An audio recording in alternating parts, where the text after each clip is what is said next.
If there was one thing that really set us apart from all other animals, it would be our use of language.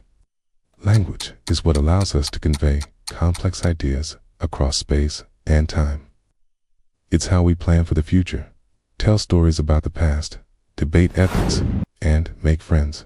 But what if we never evolved this skill? What if humans were dropped into the world without language?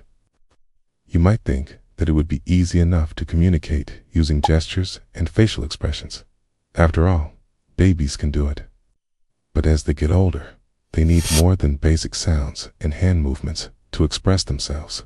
As kids get closer to the age of 2, they start putting together short phrases, and by age 3, they're using full-on sentences. By the time they're school age, their vocabularies can consist of thousands of words, okay? And even though most of the world's languages sound pretty different, they all follow similar grammatical rules. Like most human languages are subject-verb-object based. For example, the cat sat on the mat. The sentence is basically universal across cultures. But how did everyone end up speaking this way? Like, why do so many languages sound like this instead of this? Well, the answer takes us back to the dawn of our species, to a time when our ancestors weren't making much noise at all. If you've watched any nature docs, you probably know that many animals communicate using calls. Birds tweet, dogs bark, and lions roar. These sounds serve an important purpose.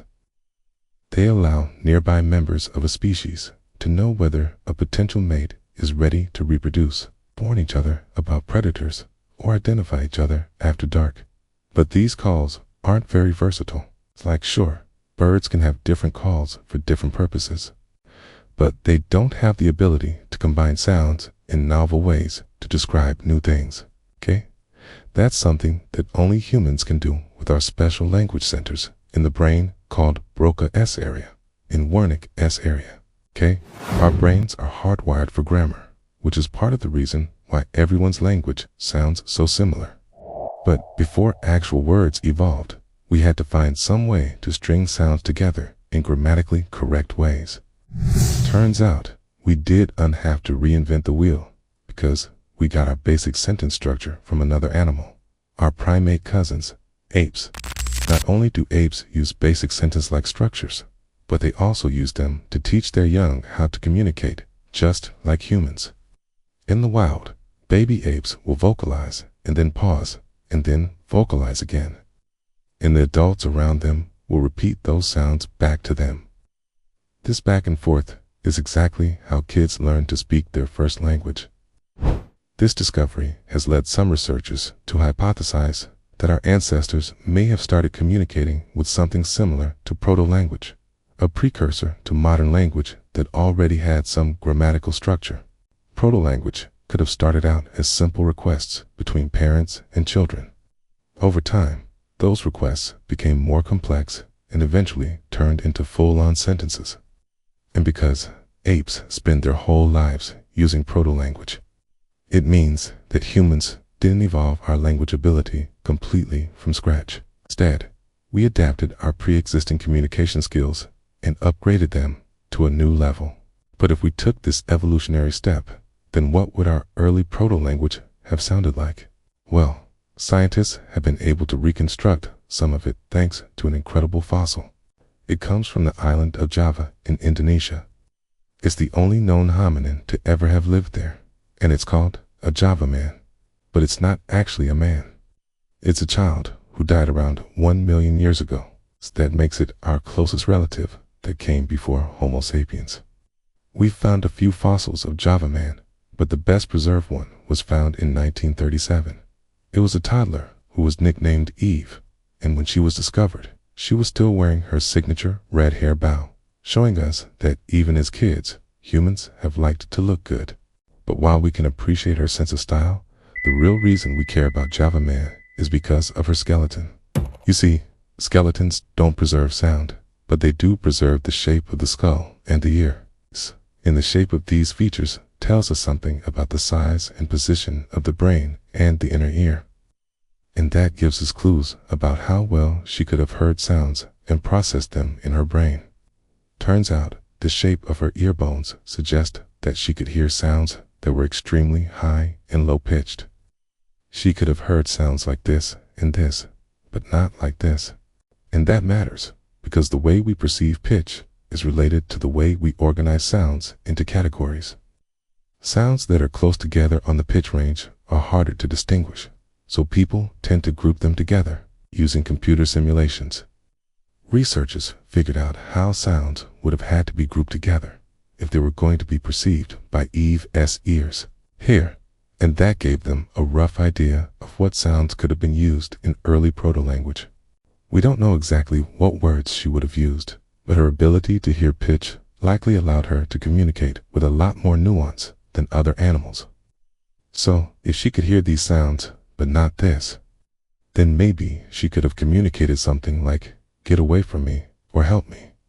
And if she had some way of saying "me want," then she could have asked for food or a toy. The team even figured out how she may have strung these phrases together. Researchers compared the syllables in a reconstructed proto-language to the sounds that apes use in their own communication. The result was a proto-language that sounded a little bit like this. With this ability to communicate, our ancestors could have coordinated hunts, warned each other about danger, and, most importantly, taken care of their kids. And as humans continued to migrate around the world, proto-language probably helped us form alliances and cooperate with each other, which helped our populations grow. But this reconstructed language only tells us what it would have sounded like. We still don't know what it would have looked like. Turns out, nonverbal communication is more complicated than it seems. Sure, you can point to things and show others what you want, but that doesn't exactly require much cognition.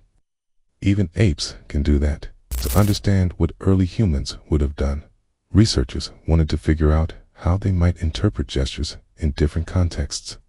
So they developed an experiment where a researcher would pretend to drink from an invisible bottle and then either leave the room or stay in the room. Depending on the context, a gesture like taking a sip might mean the bottle was empty or full. So the goal was to figure out if early humans would be able to understand the gesture based on the situation. In one version of the experiment, participants watched a researcher pour something into an empty cup and then either walk away or stay in the room. Then they were shown a video of someone sipping from a cup and had to guess what was inside the cup. When the researcher walked away after pouring something into the cup, participants thought it was empty. But when the researcher stayed in the room after pouring something into the cup, participants thought it was full. They could correctly infer what the cup contained based on the context. And it turns out our ability to interpret gestures isn't unique. Apes can do it too. But when researchers tried to trick participants with videos of someone taking a sip from an upside-down cup, they were still able to tell whether the cup was empty or full. They didn't just rely on the action of drinking to guide their interpretation. They were thinking about the physics of the situation. This suggests that humans' nonverbal communication might have looked less like a series of discrete gestures and more like a fluid interaction between the environment and our bodies. For example, if we wanted to say, "I'm thirsty," we might have put our hands over our mouth and then moved toward a container of water. No strict rules, just a shared understanding of the world. Without spoken language, this type of communication might be all we have, but it does come with some challenges. For one thing, it's hard to know what someone else is thinking unless you're reading their mind. Like imagine you're thirsty and you start moving towards the water cooler. Someone walking behind you might think you're trying to sit down, especially if you move your hands like this. To avoid misunderstandings, you do have to turn around and explicitly show them that you're thirsty and then ask them to get you water.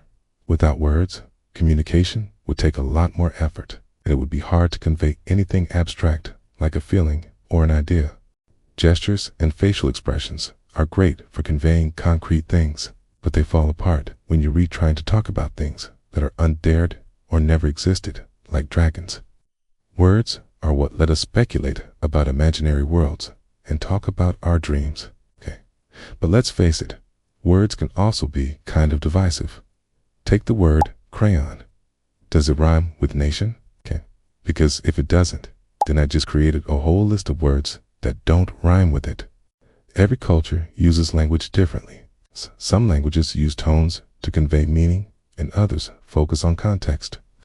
Some languages prioritize being polite, and others don't. If humans never evolved language, then we wouldn't have these differences, at least not in the same way. Instead, we'd all be speaking the same gestural language. But maybe it wouldn't be so bad. Maybe without language, we'd be better listeners. So do you think you could get by without language? Let me know in the comments below. And thank you for watching.